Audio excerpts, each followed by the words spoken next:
The real problem with protein and with food in general is not the gross production, but the distribution of productivity and purchasing power in the world.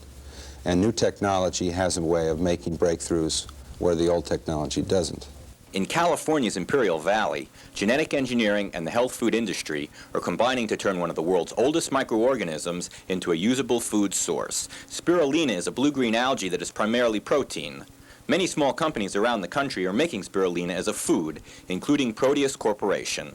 Growing spirulina is an extremely cost-effective process. Non-fertile land is used, and spirulina farming requires about 1/5 the water of any other kind of food growing.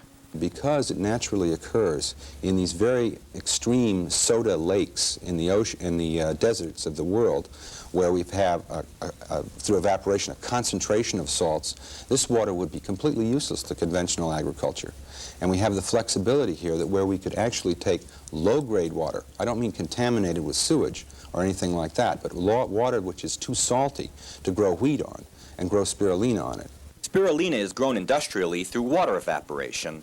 A circular pond is constantly mixed with small paddle wheels. The spirulina cells double every 3 days. When the necessary cell density is reached, the mix is pumped to a centralized plant where the algae is washed, homogenized, and dried. Before it's turned into a saleable product, the spirulina is tested for purity.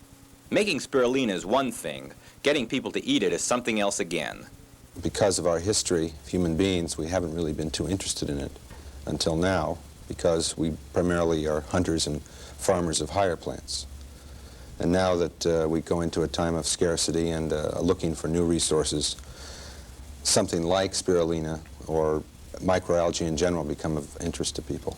Proteus is now selling spirulina primarily in green powder or tablet form as a food supplement in health stores and expects $5 million in sales this year. But the company realizes that to make a dent in the food problem and to grow as a company, spirulina will have to be marketed to the hamburger and steak bunch.